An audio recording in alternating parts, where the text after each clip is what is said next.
Pertama, persoalan narkoba. Nah, Ini tantangan yang tersendiri bagi Sumatera Utara. Ini juga marak, Bang. Judi online. Nah, saya ingatkan ibu-ibu dan anak muda jangan terpengaruh, tergoda itu. Karena apa? Yang dihadapi ini kan aplikasi. iya. Dan peluang menang itu kan sangat kecil. Iya. Tapi akibat kekalahan itu bisa merusak semua. Banyak yang dirusak. Ekonomi kita rusak, keluarga rusak.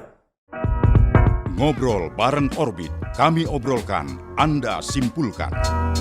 Assalamualaikum warahmatullahi wabarakatuh. Jumpa lagi kita di Ngorbit, ngobrol bersama Orbit. Kali ini kami ngajak Orbit kita ini langsung wakil kita, wakil rakyat, nggak tanggung-tanggung, wakil rakyat dan wakil ketua lagi. Jadi ini kan momen-momennya apa lah gitu bilangnya. Baru aja kemarin peringatan reformasi 20 tahun.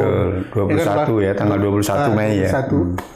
Terus tanggal 20-nya lagi. Hari betul. Kebangkitan. Kayaknya cocok kali ya, ketemu pula orang tua itu ya. Pas hari kebangkitan besok dibangkitkan gitu. Iya. Kurasa itu kan menarik kalau kita ceritakan di Sumut nih Bang. Iya. Kondisi kita di Sumut kalau ku tengok lah ya dibanding sama 98. Dulu 98 kalau boleh kita sombong sedikit.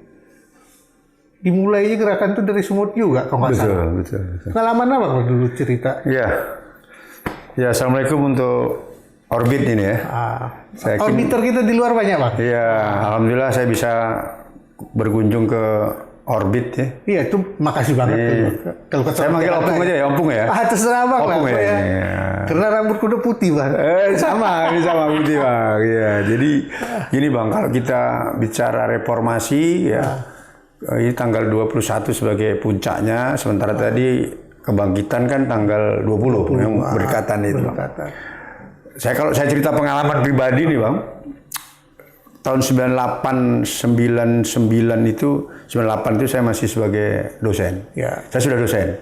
Saya dosen Dharma Agung di Visipol tahun 90. Nah, 98 itu saya sudah posisi sebagai ketua jurusan. Oh. Jadi kita udah banyak lah jurusan ya, kemudian 99 saya sebagai wakil rektor 3 Dharma Agung. Nah, artinya karena setiap hari bertemu dengan anak-anak muda, mahasiswa, baik para aktivis maupun para anggota BEM dan juga terutama di kelompok Cipayung Plus dan sebagainya. Jadi kita memahami bagaimana suasana kebatinannya, ya, bagaimana rohnya, semangat idealisme mahasiswa pada saat itu ketika mulai melakukan pergerakan dan akhirnya menjadi satu pergerakan yang namanya reformasi dan puncaknya tanggal 21 dan baru kemarin diperingati. Nah, tentu ini kan menjadi sesuatu yang momentum yang harus dimanfaatkan betul. Ya, betul. Bagaimana elan vital mahasiswa ketika itu perannya.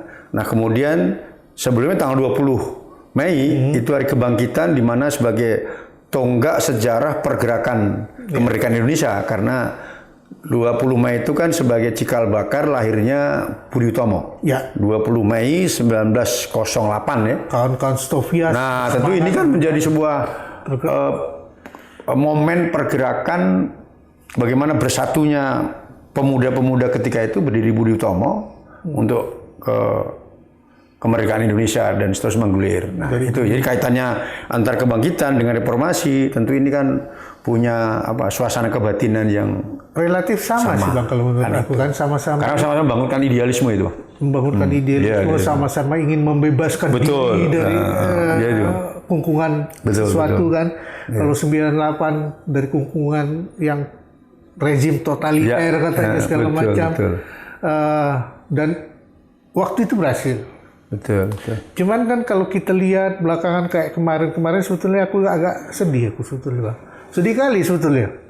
Cobalah 27 tahun reformasi yang kita dapat kok mundur gitu Bang. Kok beda kali sama semangat tanggal 20 Mei itu. Ya. Ya kan? Bahkan kemarin pun relatif tidak diperingati orang Bang. Ya kan? Aku merasa kok rasa kebangsaan kita begitu lemah sekarang. Kalau menurut Abang gimana? Apa yang bisa kita lakukan? Ya, sebenarnya gini Bang, saya melihatnya beberapa waktu ya sebelum tanggal 21 Mei sampai 21 Mei kemarin ini kan beberapa para aktivis ya yang kemarin itu ikut reformasi itu kan mulai ada satu silaturahmi nih. Ya, beberapa daerah dan sampai ke tingkat nasional. Nah, tentu ini kan satu momen yang harus dirajut Seharusnya oleh para aktivis yang reformasi dulu. betul. Nah ini kan saya kira momennya harus kita syukuri dulu Bang. Satu. Nah, apakah nanti akhir dari sebuah rentetan itu menjadi satu kesepakatan bersama konsolidasi nasional dalam rangka untuk bisa memperingati sebagai sebuah tonggak sejarah perjuangan reformasi atau apa, itu tentu menjadi satu catatan penting. Ya. Hanya harus disadari juga Bang bahwa teman-teman aktivis 98 ini kan juga berada pada posisi beda-beda. Ya.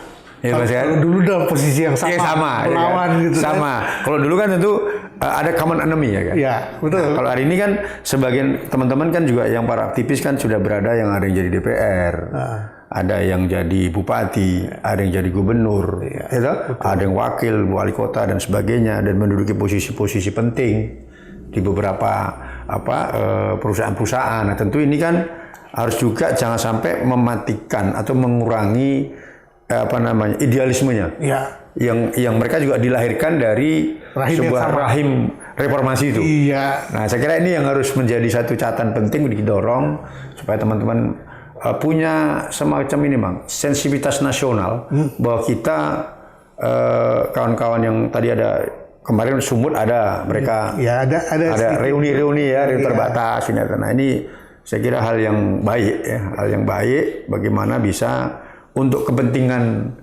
bersama, yaitu kepentingan Indonesia. Kita berharapnya kayak gitu Bang, karena walaupun gini Bang, walaupun kadang berada di sisi yang berbeda. Sisi yang berbeda dalam arti ini pilihan politik yang berbeda. Tapi untuk kepentingan nasional tentu kan kalau dalam pilihan politik berbeda, aku senang sekali Bang. Kan, itu kita harapkan berarti kan semua platform pemikiran ada di dalam itu nantinya. Tetapi yang aku takutkan cuma satu Bang. Kalau dulu dia punya common enemy, ya kan? Sekarang jadi another enemy antara satu dan satu.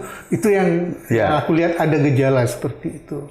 Jadi satu kelompok gitu menjadi lawan dari kelompok yang lain. Nah, saya menyadari gini Bang, satu hal yang harus menjadi catatan penting kan, yang paling utama kan mentabulasi, memahami tantangan Indonesia ke depan. Ya. Kan itu dulu. Ya, itu ya. Tantangan itu yang harus kita kita punya gambar yang sama lah. Gambaran itu bahwa Indonesia ke depan kan butuh satu pemikiran-pemikiran, butuh satu kerja keras ya untuk ke depan bisa lebih baik. Nah, sementara kalau kita sadari bahwa secara kuantitatif jumlah generasi muda, jumlah yang disebut dengan Gen Z itu kan hampir 54% dari jumlah, ya kan, jumlah penduduk Indonesia. Nah, tentu secara kuantitas besar.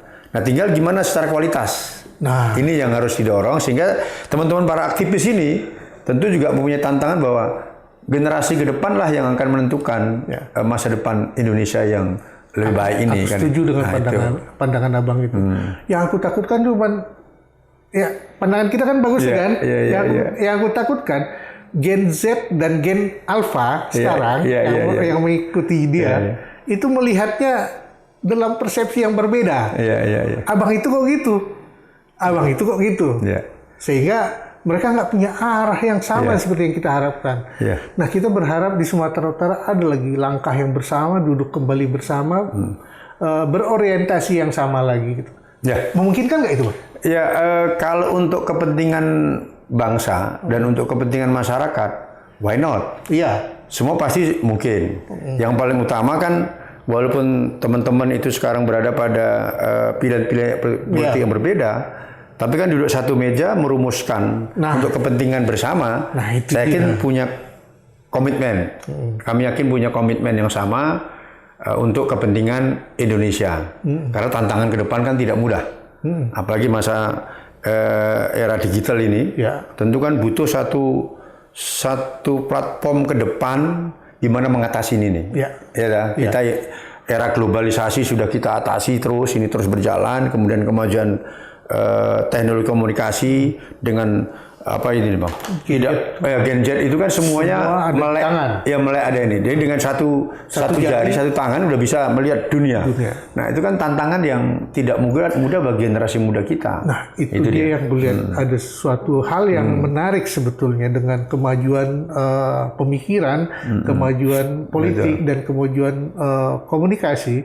Justru di kalangan anak muda kalau nggak diarahkan, atau kita nggak bisa bilang arahkan karena itu kan masalah pribadi kan, kalau dia tidak terarah itu malah kita makin tersegregasi dengan ini. Bukan bersatu kita dalam satu genggaman, tetapi tersegregasi dalam pandangan yang multi sektor dan multi platform. Ini yang kita takutkan Bang, seandainya platformnya sangat senjang, mereka tidak akan bersatu.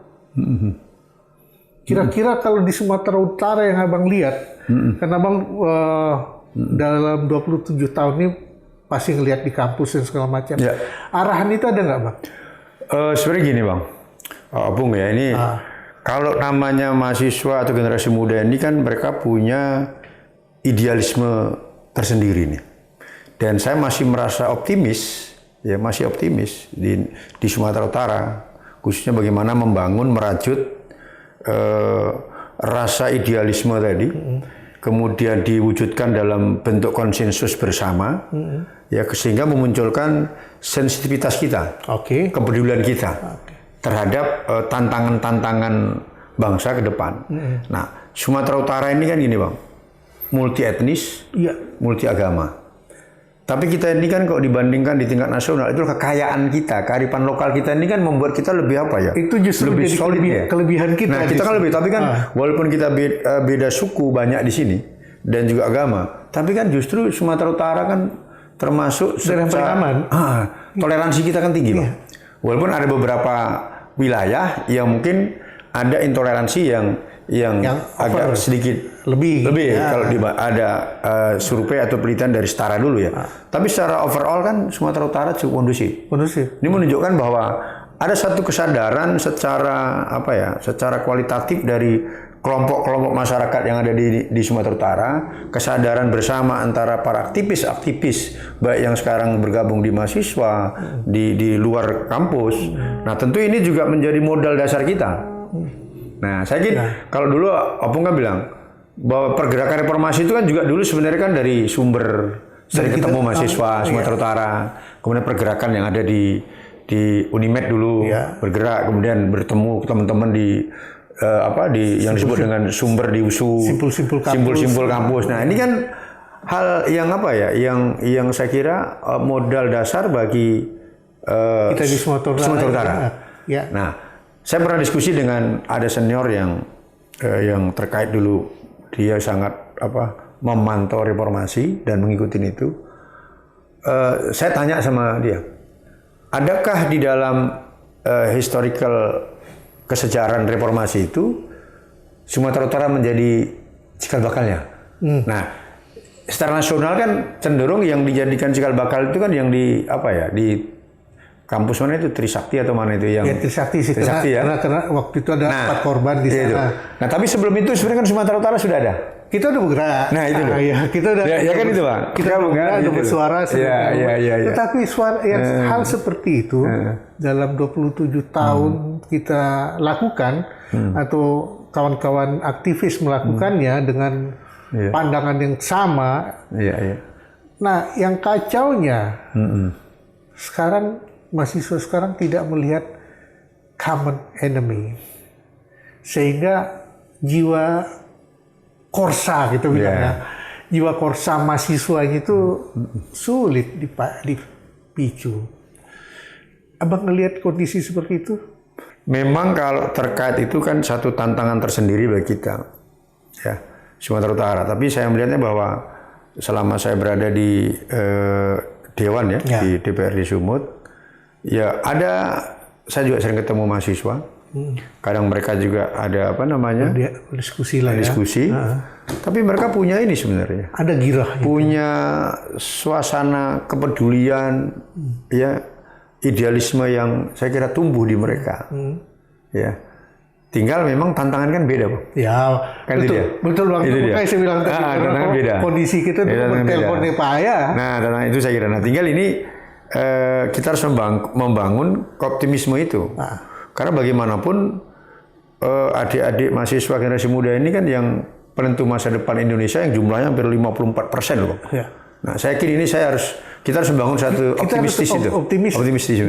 Kalau kita nggak optimis membangun mereka, kita nggak optimis mereform mereka. Kalau kita lihat sekarang, terutama Gen Alpha katanya yang sedemikian, abang lihat mungkin di banyak hal yang viral, bahkan hitung-hitungan aja mereka nggak, apalagi. Betul. Jadi gini, Bung, saya setiap bertemu konstituen menyampaikan ada 3 hal tantangan besar yang kita hadapi, yang dirasakan di masyarakat, ya. Baik itu di generasi muda maupun di kalangan masyarakat. 3 hal itu yang pertama, Bang. Selalu saya ingatkan. Pertama, persoalan narkoba. Nah, ini tantangan yang tersendiri bagi Sumatera Utara dan Indonesia. Tapi Sumatera Utara kan pada ranking pertama sekarang ini, Bang. Dan ini selalu kita ingatkan ketika saya bertemu dengan audiens, dengan warga masyarakat, ibu-ibu maupun mahasiswa pemuda, saya ingatkan ini, hindari ini narkoba. Ya, karena ini musuh kita bersama. Nah, Sumatera Utara nomor 1. Ketika paripurna kemarin, beberapa waktu yang lalu, Pak Gubernur, Pak Bobi dengan Pak Pangdam, Pak Kapolda, dengan Pak Kajati punya satu komitmen bagaimana menurunkan angka bahaya narkoba ini di Sumatera Utara. Ini kan satu hal yang harus kita support. Betul. Yang kedua, ini juga marak, Bang, judi online. Ya. Ini, Bang, salah satu. Ini kan tantangan oleh generasi kita, tantangan oleh masyarakat. Nah, saya, Bang, sudah ketemu dengan beberapa anak-anak yang sudah pulang dari Kamboja. Nah, mereka bercerita bagaimana, ini, Bang, itu mereka gimana? Betul. Jadi mereka itu sudah kehidupan mereka disampaikan. Nah, akhirnya mereka harus berhadapan dengan mencari clean untuk main judi online.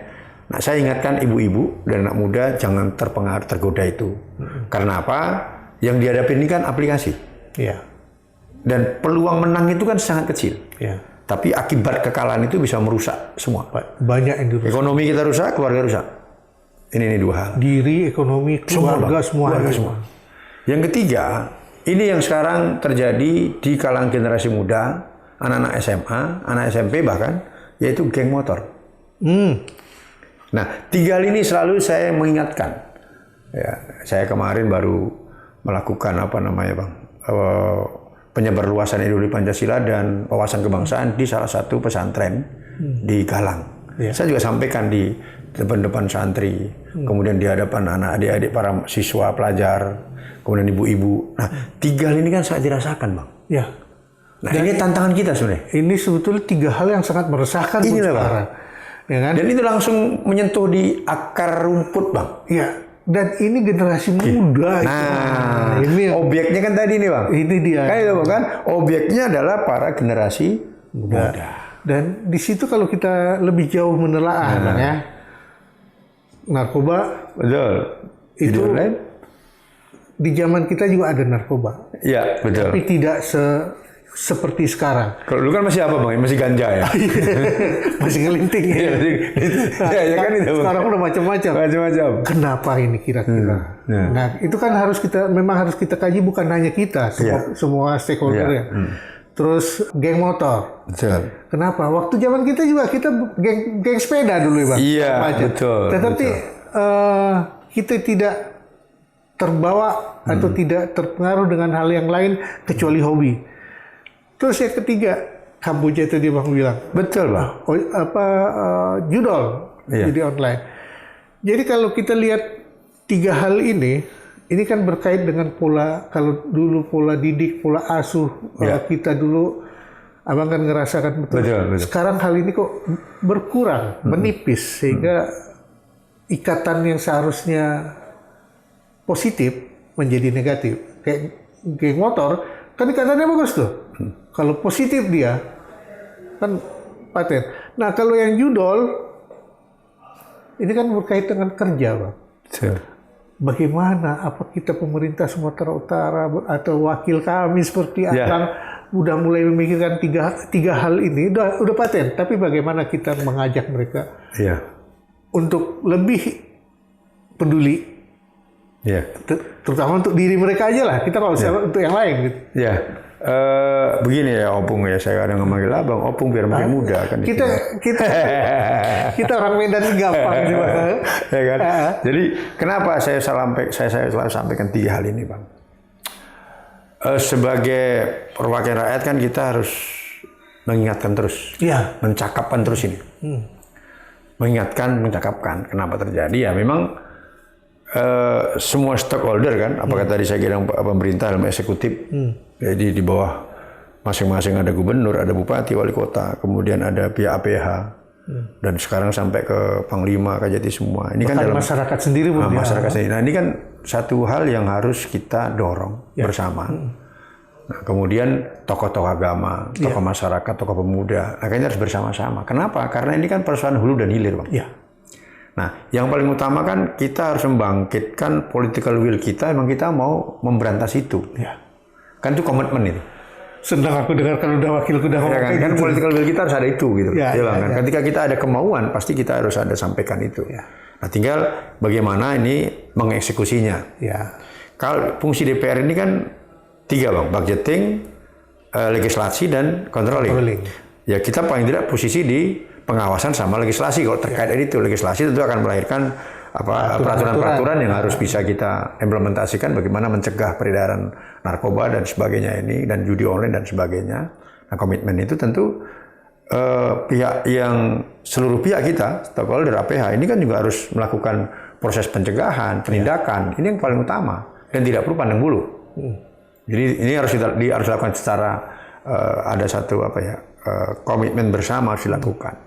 Nah, yang kedua tentu saja, Bang, tadi saya sampaikan bahwa kemajuan teknologi komunikasi tinggi, semua medsos semua ini. Semua bisa kita ingatkan anak-anak ini jangan sampai juga mudah terpengaruh karena gampangnya komunikasi. Informasi-informasi yang kadang belum tentu benar. Kan suka yang hoax pun kita share. Nah, kita butuh validasi itu. Nah, gatal tangannya. Nah, itu kan gatal kita bahkan rasanya dia yang paling utama, rasanya mau apa? Mau nge-share ya. FOMO pula lagi ya. Nah, yang paling utama lagi, Bang, sektor pendidikan kita. Kurikulum kita itu yang sebenarnya harus juga dilakukan reform. Ya, kalau dulu mungkin Opung pernah mendapatkan pendidikan budi pekerti. Civic education. Nah, sekarang ini kan era digital, era reformasi digital ini, kemajuan teknologi kan sepertinya hubungan antara siswa dengan guru atau pendidik itu kan makin dekat atau makin jauh? Ya karena tadi itu budi pekerti sudah tidak ada, sehingga kadang-kadang tidak tahu mana yang harus kita hormati, mana yang harus kita Nah sekarang ini kan Opung lu waktu jumpa guru, jauh-jauh kan pasti kita sudah tunduk. Iya betul. Nah, sekarang kan guru pun ditunjang kemarin. Iya kan, itu kan. Nah ini kan akibat itu satu. Nah tentu ini harus kita reform ya, dalam arti kurikulum harus kembali masuk. Nah karena tantangan era global ini kan kultur luar kan lebih banyak masuk karena digitalisasi, tidak bisa kita cegah. Nah yang bisa mencegah tadi itu kultur kita harus kearifan lokal kita harus kita bangkitkan bagaimana melalui pendidikan. Nah untungnya kita. Nah ini harus itu. Untungnya zaman sekarang ini kan lokal bisa membuat konten-konten lokal kan. Jadi pendidikan yang seperti Abang bicarakan tadi itu bisa kita sebetulnya upayakan. Dan syukur aku udah mendengar langsung dari wakil rakyat itu akan menjadi perhatian. Dan kita berharap memang nanti ke depan ada aturan-aturan dan hasil legislasi yang lahirkan betul-betul menjaga Sumut nih dari hal seperti itu. Iya. Nah, satu hal lagi Bang, ini kan kenapa kami juga membuat peraturan daerah terkait dengan penyebarluasan ideologi Pancasila dan wawasan kebangsaan, karena memang ketika reformasi ya kemarin kan BP7 dibubarkan, P4 tidak ada, kemudian beberapa kebijakan-kebijakan kan akhirnya kita di kopi tidak pernah lagi kita bicara Pancasila itu. Betul. Nah sekarang kan kita ingatkan kembali itu, mereview kembali bahwa yang menyatukan kita, yang memerekatkan kita adalah ideologi Pancasila. Nah bagaimana ini tentu kita harus bangun, kalau kita tadi Hari Kebangkitan Nasional, bagaimana kita mendorong nasionalisme ini, rasa kebangsaan kita juga harus lebih tumbuhkan untuk menghadapi pengaruh-pengaruh dari luar. Itu yang aku itu, Bang. lihat. Dan Perda Sumut membuka apa itu Bang? Udah ada itu. Jadi kita udah lakukan sosialisasi, kawan-kawan DPR itu ada 100 ya, tentu ini melakukan hal yang sama. Bagaimana paling tidak mengingatkan kembali betapa urgennya, betapa pentingnya, betapa berbahayanya kalau kita tidak membekali anak-anak sekarang. Nah, sekarang era digital Bang, beda Bang tantangannya itu. Nggak ada lagi kata kalau di Pancasila. Tidak ada filter lagi Mas. Di Pancasila itu tepos liru. Ya kan? Itu, saya kira itu yang harus kita bangkitkan Bang. Sehingga kita bisa merasakan apa rasa orang ketika kita begini. Iya. Nah, aku senang dengan itu. Abang udah bilang itu, wakil kami di DPRD Sumut sudah menggambarkan kecemasanku. Kemarin aku sempat ngobrol sama si Dadang. Oh ya. Pembumian Pancasila. Iya, betul. Ada beberapa kekhawatiran kami dengan tidak dihiraukannya lagi Pancasila oleh masyarakat kita. Syukur Abang udah ngelihat itu dan DPRD Sumut kita udah ngesahkan itu Bang. Udah ada. Peraturan daerahnya. Udah ada kita perda untuk mengarahkan ke seperti itu. Sehingga nanti kurikulum kita akan berisi muatan lokal yang seperti itu. Menarik Bang. Itu kalau dari sisi pemudanya. Tapi pemuda ini kan nggak lari juga dari kekuatan orang tua belakangnya. Iya kan? Nah kalau orang tua di belakang tidak ngerti dia apa tantangan orang muda, tentu kita gagal apapun yang abang dan kawan-kawan di pengelola negara lakukan bisa gagal. Ada nggak upaya kita juga membentengi ini sedemikian rupa sehingga keluarga paham, anak-anak kita terjaga? Ya. Jadi Bang kalau terkait ini saya kadang opung. Kalau sama kalau orang tua ini kan gini Bang ya.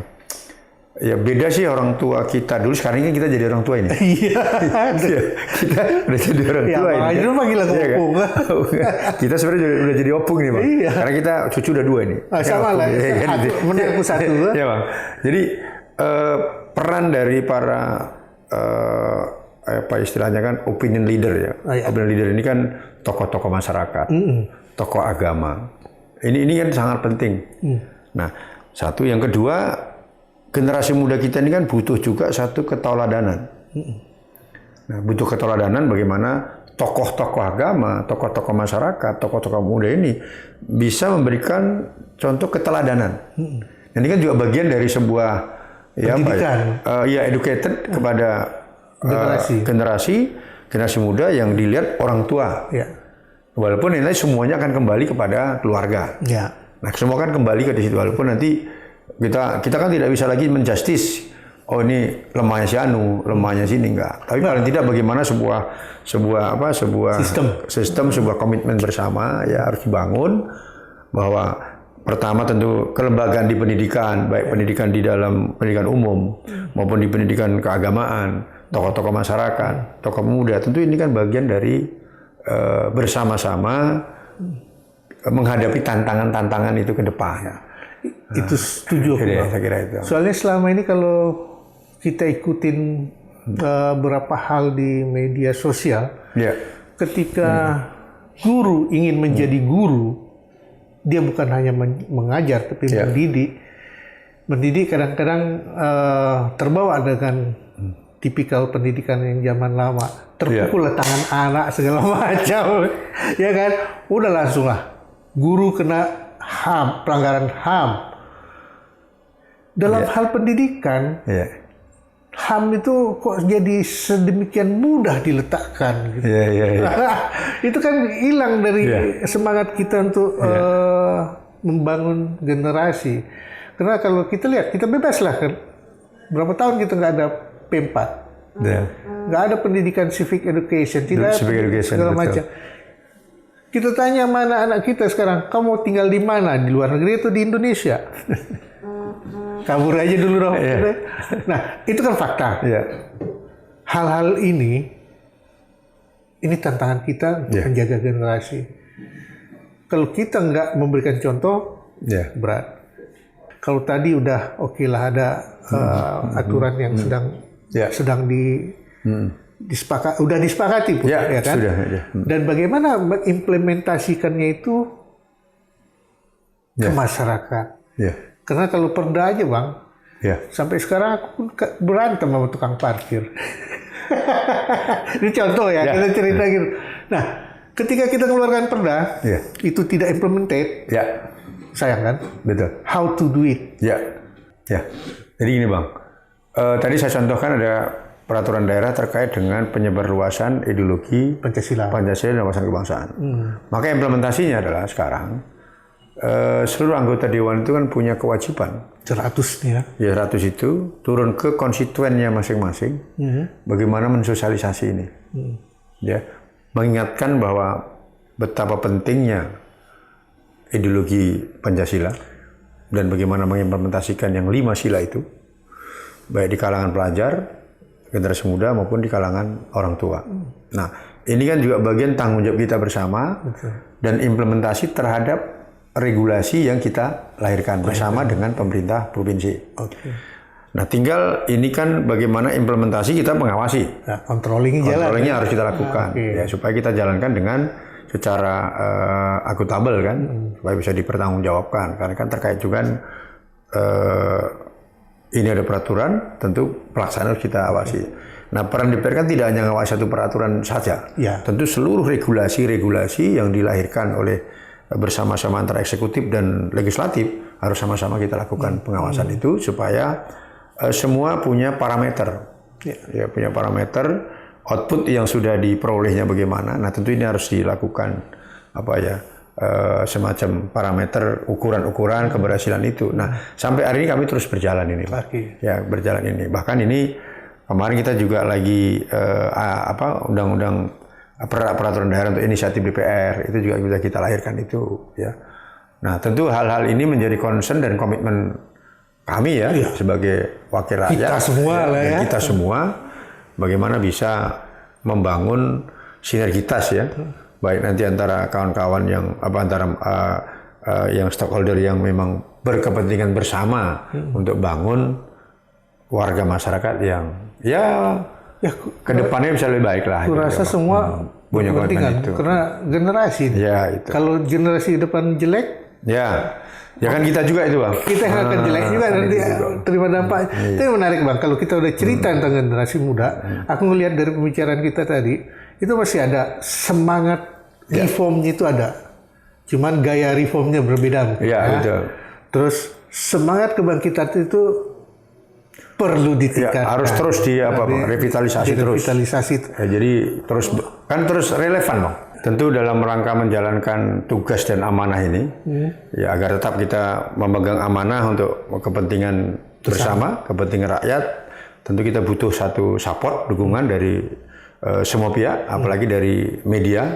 Kita selalu Orbitan tentu akan terus bersama kita bersinergis untuk membangun kebersamaan. Kita akan selalu menampung suara Orbiter dan kita akan selalu mengajak wakil kami untuk berbicara. Terima kasih untuk ini Bang, untuk diskusi kita pada sore ini. Jadi ternyata Orbiter kita nggak sendiri kok. Wakil kita tetap berjalan, tetap ada. Dan ternyata juga untuk pendidikan kebangsaan itu tetap ada di dalam hati. Dan kita punya kok perdanya. Jadi insya Allah mudah-mudahan generasi kita di Sumatera Utara bisa bebas dari 3 hal yang kata Bang Tarto tadi, narkoba, judol, geng motor. Memang 3 hal ini paling ngeri di kita di Sumatera Utara. Dari yang dijemput kemarin juga dari Sumatera Utara terbesar. Malu juga kita. Jadi kalau kita cerita anak muda nggak akan habis lah. Kalau di warung kopi apalagi kopi pancung katanya bisa 2 hari 2 malam berdiri situ. Jadi kami palai sampai di sini. Kami sudah obrolkan. Tinggal kalian di rumah yang menentukan. Assalamualaikum warahmatullahi wabarakatuh. Waalaikumsalam warahmatullahi wabarakatuh. Sorry Bang, kalau ada hal yang